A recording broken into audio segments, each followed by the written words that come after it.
So you might have heard terms like stocks, index funds, ETFs, but what are they? And how could you make sure that you leverage these tools to make yourself financially successful in 2021? Hey guys, welcome to the channel. My name is Kevin, and today we'll be talking about how to invest in 2021. Let's get right into it.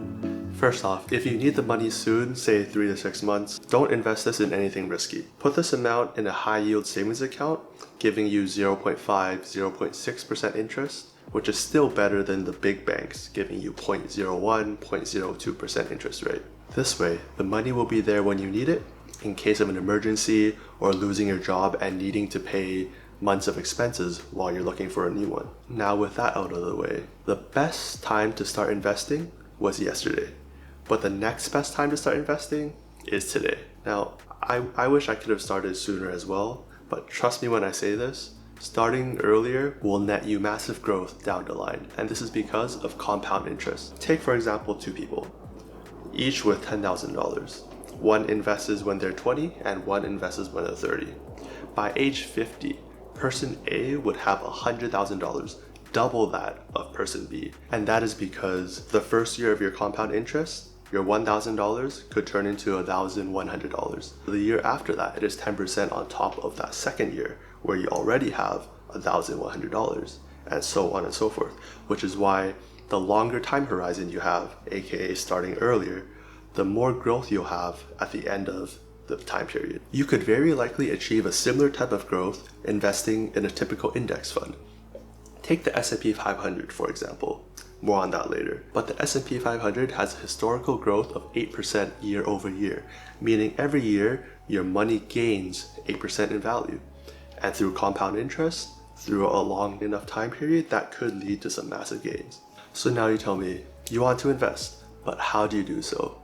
Well, first you need to set up an account, and there are multiple accounts out there for you to choose from. First, we'll talk about retirement accounts. If you're employed, your employer likely has a plan where you can set up a 401k account. This is an account where you could either put in pre-tax money, lowering your income, but pay taxes on those gains in the future, or putting in after-tax money, but you will not have to pay gains when you take this money out in the future. If you want me to go more in depth on these two topics, comment down below. Sometimes your employer may have what's called 401k matching. This means that for every dollar you put into this account, your employer will match that to a certain degree up to a certain limit. For example, your employer might say they will match you dollar for dollar up to 7% of your income. So if you made $5,000 and you put in $3,500, your employer will give you an additional $3,500. If you have the ability to do this, do it.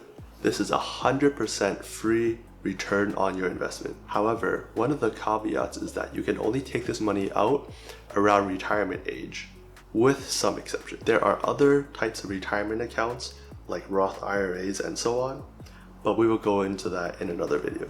Apart from retirement accounts, you can open typical brokerage accounts. These can be through your typical big banks, Robinhood, Webull, M1 Finance, or other investing platforms that have popped up over the years. These are regular accounts you put money into, invest with. However, your gains are taxed, either long-term or short-term capital gains. No matter which accounts you choose, remember that these are just accounts that hold your money. You still have to go into the account and use that money to buy investments like ETFs, stocks, and a great segue, index funds. Now when it comes to investing, the generally recommended item to buy are index funds. For example, Vanguard's VFIX tracks the S&P 500, which is a bundle of 500 of the top traded companies in the US. That means your Coca-Cola, your Walmart, your Apple, your Googles, and more.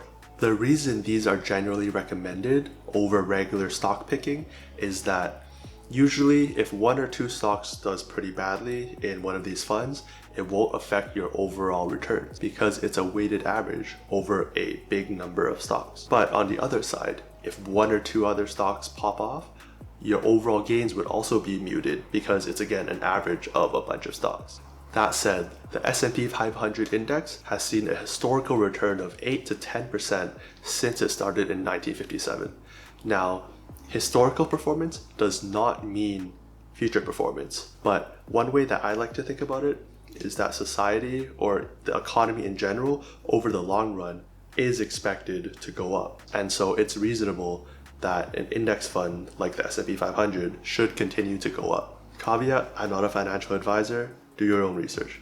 You may have also heard of mutual funds, which are similar to index funds, however they are actively managed. These funds usually have a higher expense ratio, a price you pay for these funds to be actively managed. However, it's been shown that most of these fund managers cannot beat or even match a typical index funds. So you're likely better off just investing in regular index funds. So if index funds are not for you, there's also individual stock picking. Now, individual stock picking is not for everyone. In fact, the majority of people should just put their money in index funds and not worry about stock picking. But if you are interested, stock picking can be a lot more dangerous, but also a lot more lucrative. If you do decide to stock pick, make sure you do your research and look into everything that the company has to offer. Typically, a lot of this information can be available on their investor relation page. Now, I'm no expert in stock picking, but Google and YouTube are amazing ways to start learning. A couple channels I like to follow are Jeremy from Financial Education or Dave from Dave Lee on investing. Now, whatever you decide to buy, know that time in the market is better than timing the market. This is because over the long run, like I mentioned earlier, companies continue to innovate and the economy continues to grow. But remember, anything could happen in the short term and it's impossible to predict the market. In fact, one of the most famed investors, Warren Buffett, once made a bet with hedge fund managers that typical index funds could outperform these hedge fund managers over a 10-year period of time, and he won. Another study found that if you were to miss the 10 best trading days over a 10-year span, your wins would have been cut in half. If you miss the top 20 trading days, you're losing money. With all that said, if you want to invest in 2021, make sure you have 3 to 6 months of your expenses saved up, open an account, buy index funds, whether it tracks the S&P 500, the global economy, just the US. I'll link some of the popular index funds below. Then keep adding money into these accounts and watch your money grow.